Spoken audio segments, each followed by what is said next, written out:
네, 사회복지조사론 12주차 3차 시간입니다. 지난 시간에 이어서 이번 시간에는 다섯 번째 이 실험 설계에 대해서 이제 구체적으로 살펴보도록 하겠습니다. 자, 이번 시간에는 이 통제 집단 사전 사후 검사 설계와 그리고 이제 그거보다 이제 한 번 더 이제 실험 단계가 줄어드는 통제 집단 사후 검사 설계, 그리고 솔로몬 네 집단 설계와 요인 설계, 이와 관련된 내용들을 이제 살펴보게 될 텐데, 자, 이거는 여러 가지 맥락에서 우리가 살펴볼 수 있겠지만, 구체적으로 이 내용은 무엇을 의미하냐면은, 이 실험을 우리가 설계를 하면서 우리가 이제 결과를 도출해 내야 되는데, 그 결과를 도출하는 데 있어 가지고 이제 어떠한 이제 더 나은 결과를 만들어내느냐, 그 차이인데, 결국에는 예를 들어서 이렇게 볼 수 있습니다. 우리도 뭔가를 이제 자영업 하시는 분들 같은 경우 손님들에게 더 많은 서비스를 주고, 그리고 음식도 양을 더 풍부하게 하고 퀄리티를 더 많이, 쉽게 말해서 이제 올리면은, 그러면 당연히 손님들이 좋아하겠죠. 그리고 가격은 안 올리고, 그렇게 하면은 당연히 손님은 많이 올 수 있겠지만, 중요한 거는 이 자영업 말 그대로 영리를 목적으로 하는 것이기 때문에, 우리가 속된 말로 그렇게 하면은 남는 게 없겠죠. 그래서 우리가 자영업을 하든 일반 경제 활동을 하든 우리가 무엇을 하든 간에 이 시간과 비용이라는 그런 이 두 가지를 우리가 염두하지 않을 수가 없는 상황이 항상 도래한단 말이에요. 그렇기 때문에 이번 이 실험 설계도 마찬가지입니다. 우리가 앞으로 계속 보면 알겠지만, 이 통제 집단 사전 사후 검사 설계와 그리고 솔로몬 네 집단 설계, 이런 것들을 우리가 보면서 원칙적으로는 솔로몬 네 집단 같은 사례를 보면은 사실 제일 나름 퍼펙트하다고 볼 수 있습니다. 하지만 그렇게 못하는 이유가 시간과 비용이 너무 많이 들기 때문에. 그래서 시간과 비용이 많이 든다는 말은 상대적으로 다른 검사에 비해서, 다른 설계에 비해서 많이 든다, 이렇게 볼 수가 있겠죠. 그렇기 때문에 우리가 아무리 좋은 거라 하더라도 무조건 선택할 수는 없다라는 거, 현실적인 걸 감안해야 된다, 이렇게 여러분들이 이해하시면 될 것 같습니다. 우리가 그것도 마찬가지잖아요. 예를 들어서 우리가 지금 현대인에게 있어서 없어서는 안 될 제일 필수 품목, 자동차가 될 수 있겠죠. 자, 그러면은 이 자동차를 우리가 어떤 자동차를 타야지만, 왜 지금 보면은 우리 많은 뉴스나 언론 매체를 통해서 보면 아시는 것처럼, 사실 우리가 질병으로나 아니면은 이렇게 산재를 통해서 우리가 사람들이 다치거나 죽는 경우가 많은데, 사실 이 교통사고로 죽는 경우가 굉장히 많단 말이에요. 근데 교통사고가 났을 때 같은 조건이면은, 이왕이면은 안전설비가 잘 되어 있고 안전장치가 더 잘 되어 있는 더 안전한 자동차를 타면은 훨씬 사고가 났을 때 안전할 수 있단 말이에요. 위험을 최소화시킬 수 있겠죠. 그러기 위해서는 좋은 차를 타는 게 맞죠. 근데 중요한 거, 세상 그 누구도 좋은 차 안 타고 싶은 사람 없단 말이에요. 같은 사고가 일어났을 때도 상대적으로 더 안전하게 나올 수 있는 비싼 좋은 자동차를 누구나 다 타고 싶어 하지만, 현실적으로는요, 그 자동차 가격 때문에 아무나 좋은 자동차를 선택할 수는 없단 말이에요. 자기의 현실적인 이 경제적인 이 사안을 감안하고 이제 우리가 선택한단 말이에요. 그것처럼 지금 앞서 제가 말씀드린 대로 이 실험 설계에도 다양한 방법들이 있습니다. 물론 우리 슬라이드에는 많이 우리 현실적이고 우리에게 지금 많이 알려진 것만 제가 소개를 하고 있지만, 실질적으로 굉장히 많단 말이에요. 근데 그거 중에서 가장 연구 결과가 잘 나오는 것을 무조건 선택할 수는 없다는 것은, 앞서도 말씀드린 것처럼 이 현실적인 시간과 비용 문제를 우리가 감안하지 않을 수 없기 때문에, 이렇게 맥락으로 일단 여러분들이 이해하시면 될 것 같습니다. 자, 그러면은 실험 설계 한번 보겠습니다. 첫 번째가 통제 집단 사전 사후 검사 설계입니다. 자, 통제 집단을 사전에 한번 하고 사후에 한번 한다, 이렇게 여러분들이 이해하시면 되는데, 자, 이게 뭐냐면은, 자, 인과관계를 설명해 볼게요. 인과관계를 추정하기 위한 가장 전형적인 설계이다. 쉽게 말하면 원인과 결과를 알아내기 위해서 제일 많이 하고 있는 방법이 바로 통제집단 사전사후 검사 설계이다. 뭐 이렇게 이해하시면 되겠죠. 자, 그래서 우리 연이어서 계속 보시면은 인과관계를 추정하기 위한 가장 전형적인 설계. 자, 그 다음 사전검사의 결과와, 사전검사라는 것은 일단은 사전사후 검사를 하는데 먼저 했다는 말이죠. 사전검사의 결과와 사후 검사의 결과의 차이를 비교하는 설계. 뭐 가장 대표적인 그거잖아요. 뭐 예를 들어서 우리가 뭐 쉽게 말해서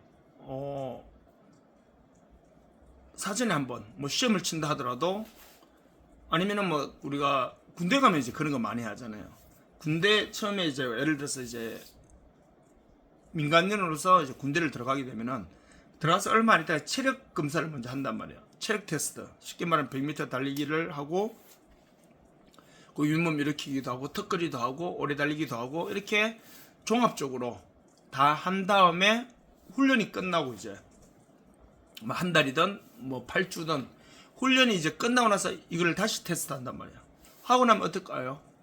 사전과 사후, 민간인으로 있을 때는 물론 개인 차는 있겠지만 아무래도 규칙적인 운동을 하는 경우보다는 안 하는 경우가 많잖아요. 하지만 군대를 가게 되면은 딱 정해진 틀 안에서 그 규칙적인 운동과 그런 훈련을 받고 나서 몸이 만들어진다고 해야 될까요? 그러게 되면 당연히 어떻게 될까요?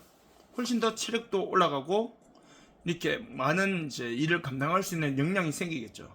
그래서 군대 처음 들어왔을 때 이 사람의 체력 테스트 했을 때 그 점수하고 이 사람이 이제 어느 정도의 훈련을 마치고 나서 했을 때랑 당연히 예를 들어서 뭐 윗몸 일으키기도 더 많이 하고, 그리고 뭐 오래 달리기도 뭐 좀 더 일찍 돌아오고, 턱걸이도 두세 개 더 하게 되고, 이렇게 해서 물론 앞서 말씀드린 것처럼 개인 차는 있을 수 있습니다.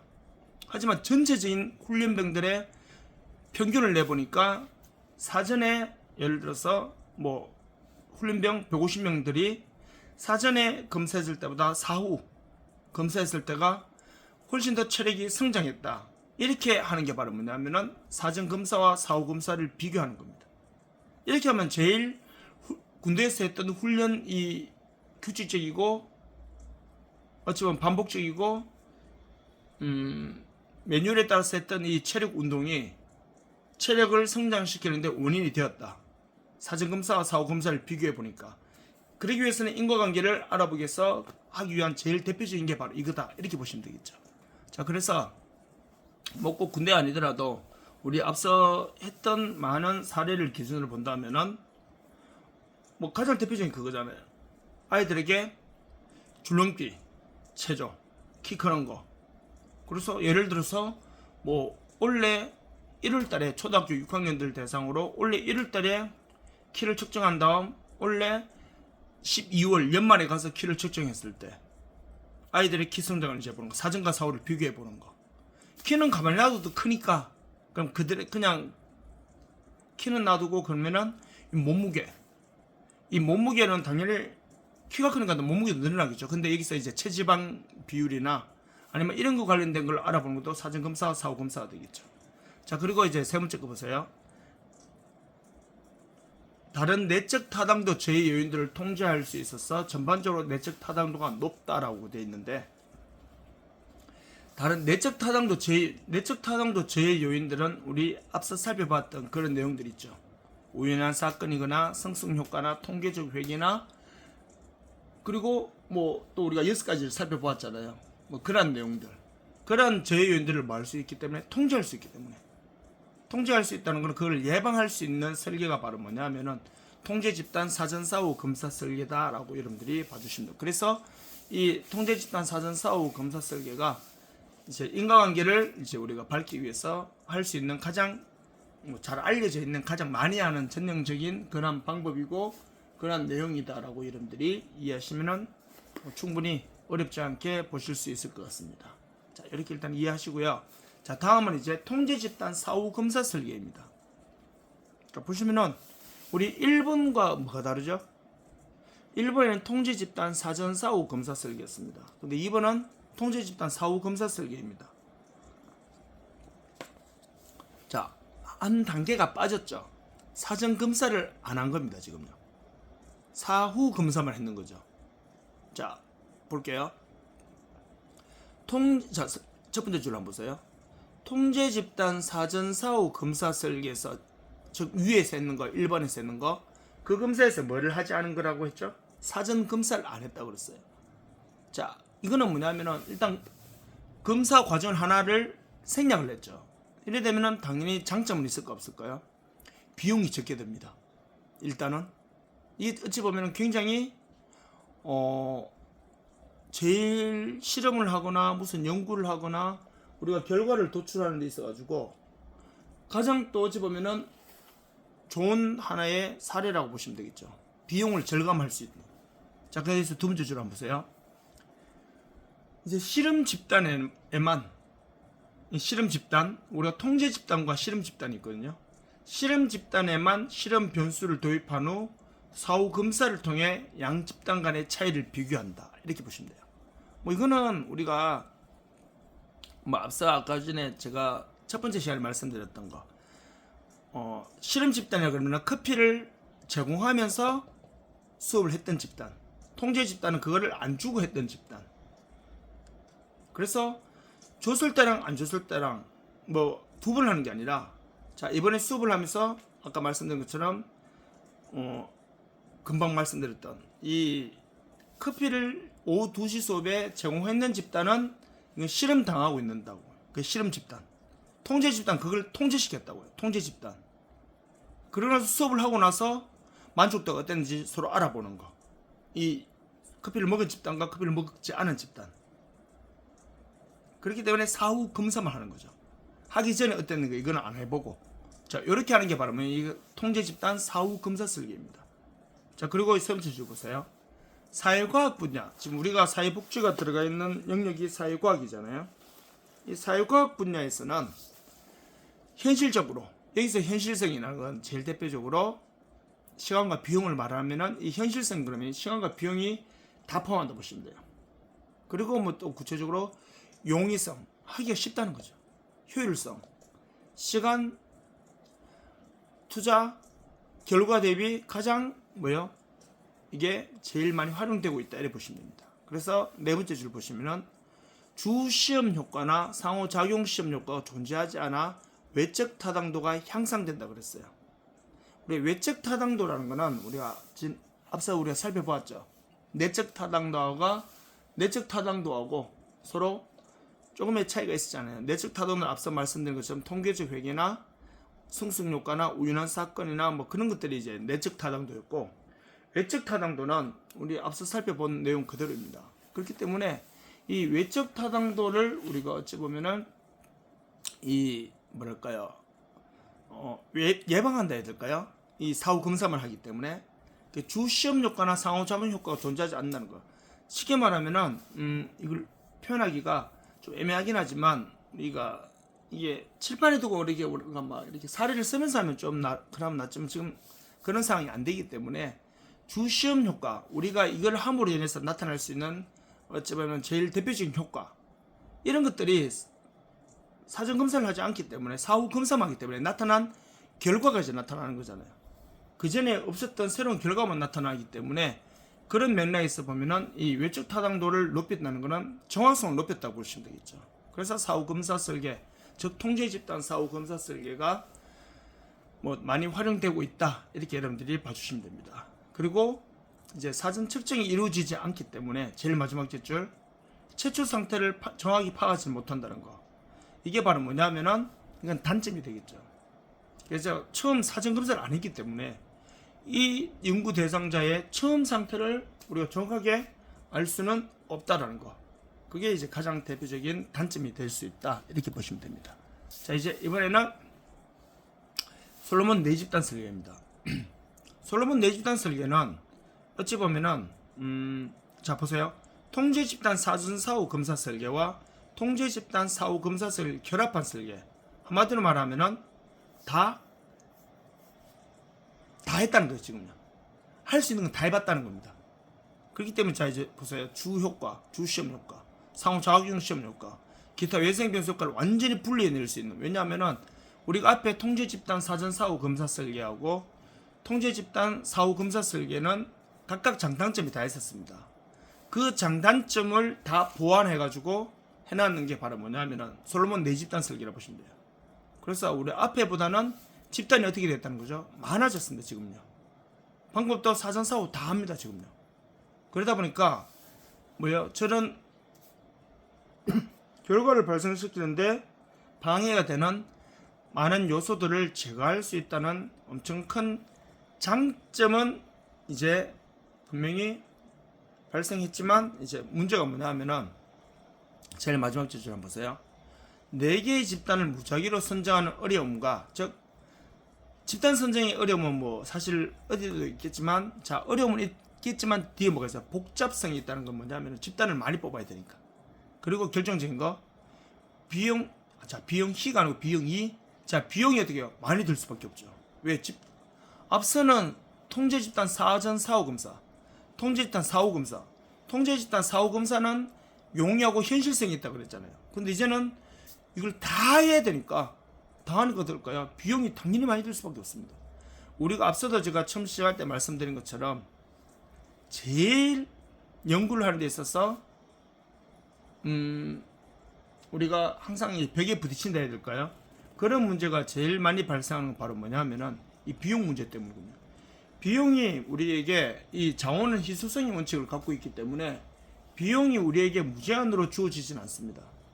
그렇기 때문에 비용이 너무 많이 들어버리면은 현실적으로 그 연구를 할 수가 없습니다. 그렇기 때문에 비용이 너무 많이 드는 것은 현실적으로 못하기 때문에 이 솔로몬 네 집단 설계는 우리가 특별한 케이스가 아니면은 할 수 없다라고 그렇게 이해하셔도 틀릴 건 없을 것 같습니다. 자, 그렇게 봐주시고요. 자, 그 다음은 이제 요인 설계입니다. 요인 설계는 독립 변수가 2개 이상일 때 적용되는 설계이다 했는데, 대부분 보면은 우리 독립 변수는 2개 이상이죠. 근데 우리가 여기서 이제 보통 실험 집단, 통제 집단 이런 거는 대부분 다 뭐냐면은 우리가 이 설문지를 막 돌려서 한다기보다는 우리에게 있어서 좀 질적 조사하거든요. 양적 연구가 아니고. 그러다 보니까 이 요인 설계는 일단은 이론상으로 개념적으로는 독립 변수가 일단은 2개 이상, 3개, 4개, 5개가 될 수도 있겠죠. 그리고 이제 두 번째 줄 보세요. 조사 결과의 일반화 정도가, 일반화는 건요, 일부를 보고 전체가 그렇다고 볼 수 있는 거, 이게 일반화라고 앞서도 말씀드렸잖아요. 그런데 이 조사 결과의 일반화 정도가 높기 때문에 뭐를 갖는다? 높은 외적 타당도, 타당도 보세요. 정확성이잖아요. 그 정확성을 가질 수 있다 이렇게 보시면 되겠죠. 그 2개 이상의 독립 변수와 상호작용하여 종속 변수와 인과관계를 검증하기 위한 설계이다. 그래서 우리가 일반적으로 알고 있는 그러한 이제 상호 개념에서 이해되는 그러한 이제 설계다라고 여러분들이 봐주시면 될 것 같습니다. 자, 그렇게 봐주시고요. 자, 이제 이 단일 사례 설계 연구, 이제 이게 들어가는데, 사실 단일 사례 설계 연구는 말 그대로 단일 사례, 이 한 가지 사례만 보고 이제 쉽게 말하면 연구를 하는 거라 보시면 돼요. 그러다 보니까 한 사례만 보고 하는 거기 때문에 이걸 일반화 시키는 데는 한계가 있을 수 있습니다. 그래서 단일 사례 설계 연구에 대한 장단점은 다 나오고, 이 두 번째 유형이 나오는데, 이 유형은 어쩌면 단일 사례 설계 연구에서 제일 꼭 아셔야 될 내용들이거든요. 그리고 이번 챕터에서도 굉장히 중요한 내용이기 때문에 이거는 지금 AB 설계, ABA, 그리고 ABAB, BAB, ABCD 복수 기초선, 이거는 우리가 일반적으로 많이 사용하는 건 아니지만 어찌 보면은 사례를 정의해서 꼭 알아야 될 내용들이거든요. 근데 이거를 지금 현재 여기서 이 구두로 A, B 설계는 A는 뭐다, B는 뭐다, 그리고 밑에 A, B, A는 뭐다, 이런 식으로 하면은 이거는 제가 봤을 때 한 시간을 설명해도 지금 화면상으로는 한계가 있단 말이에요. 그래서 이거는 제가 다음 우리가 13주차 수업 시간에 제가 이거를 이제 칠판에서 사례를 들어서 설명을 드릴 겁니다. 그때 이걸 잘 들으시면은 아마 여러분들이 기말고사 시험 치는데도 훨씬 도움이 되실 것 같아요. 이건 사례를 무조건 적용해야 되거든요. 그렇기 때문에 요거 하기 전에 그래서 제가 오늘 마지막 이제 한 남은 시간에는 이 단일 사례 설계 연구가 무엇인지 그렇게 일단 여러분들에게 이론적인 앞에 개념 설명만 먼저 하도록 하겠습니다.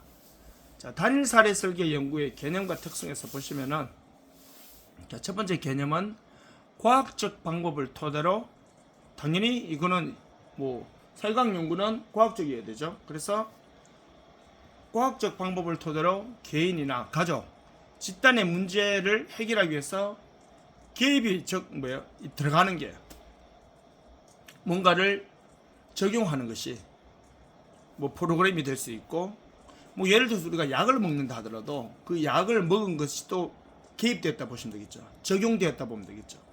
이 프로그램 개인이 대상이 될 수도 있고 가족이 될 수도 있고 그 집단이 될 수도 있고 이 문제가 있는 그러한 이제 개체에다가 개입을 했을 때 이게 어느 정도 효과가 있는지를 검증하는 게 바로 뭐냐면은 단일 사례 설계 연구입니다.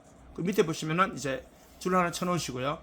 우리 사회복지 임상에서 제일 많이 하고 있습니다. 단일 사례 설계 연구는 이 임상 실천했어요.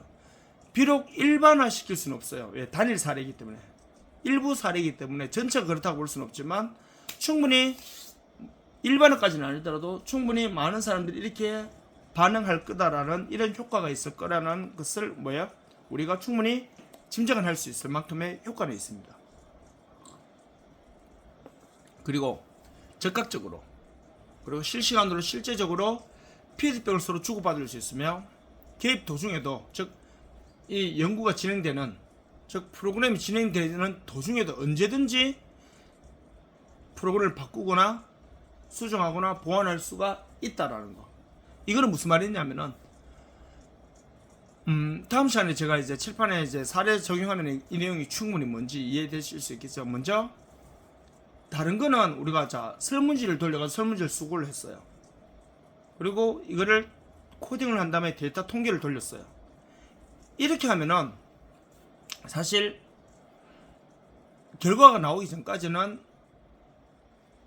지금 상황이 어떤지 아무도 모른다 봐요. 데이터 결과가 나오기 전까지는. 그런데 이 단일 사례 연구는 진행되는 그 과정에서 결과를 알 수가 있거든요, 지금요. 그래서 그걸 바꿀 수 있습니다. 중간중간에도. 뭐 예를 들어서 이런 거. 뭐 굳이 따지자면은 우리가 뭐 어떤 사람이 암 수술을 했어요. 암 수술하면은 이 암덩어리를 제거를 한 다음에 어떻게 해야 됩니까? 이제 뭐 항암도 하잖아요. 항암 하면은 보통 이게 뭐 일주일만 끝나고 이런 건 없단 말이에요. 기본 3개월에서 한 6개월씩 하는 경우도 있단 말이에요. 그래서 2주일에 한 번씩 한 달에 2번 가서 항암 주사를 맞고 나서 또 한 2주일 정도 기다렸다 또 맞고 이런 식으로 해서 뭐 총 8번 하는 경우에는 4개월이 걸리겠죠. 12번 하는 경우도 있더라고요. 그런 경우는 6개월이 걸리겠죠. 그렇기 때문에 뭐 일주일에 한 번씩 가는 것, 이것도 물론 암마다 다르겠지만 자, 그런데 중요한 거는 이렇게 하다 보면요. 예를 들어서 이런 거. 수술을 하고 나서 항암 치료를 지금 이제 6개월을 해야 돼요. 그러면 2개월째, 3개월째, 4개월째. 그럴 때는 이 항암 치료약이 효과가 있는지 없는지 우리가 알 수 있을까요? 항암 치료를 6개월까지 끝낸 다음에 그러고 나서 다시 뭐합니까? 암이 전이 되는지 막 사진 다 찍어 보잖아요. 그렇기 때문에 이 중간중간에 우리가 어떻게 할 수가 없단 말이에요. 그 방법을 그대로 간단 말이에요. 그런데 예를 들어서 우리가 무슨 감기에 걸렸어요. 열감기에 걸렸어요. 첫째 날, 둘째 날 이제 뭐 열이 많이 나고 있어요. 둘째 날에 내가 타이레놀을 먹었어요. 열이 안 떨어져요. 저녁에 또 타이레놀을 먹어서 또 안 떨어져요. 그러면요, 내가 타이레놀을 먹어도 효과가 없다는 건 내가 지금 내 몸에서 나타났죠. 그럼 어떻게 할까요?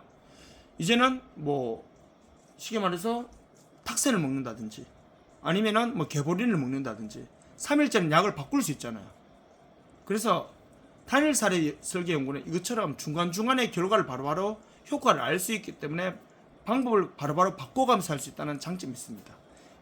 그래서 이거는 제가 나중에 13주차 수업 시간에 한 번 더 구체적으로 설명드릴 겁니다. 그리고 특성에 보면은 단일 사례가 가지고 있는 뭐 효과, 그리고 그 효과를 어떻게 증명하는지 뭐 그런 것들이 나오고, 그리고 이제 그 다음 페이지가 단일 사례 설계 연구 장단점입니다.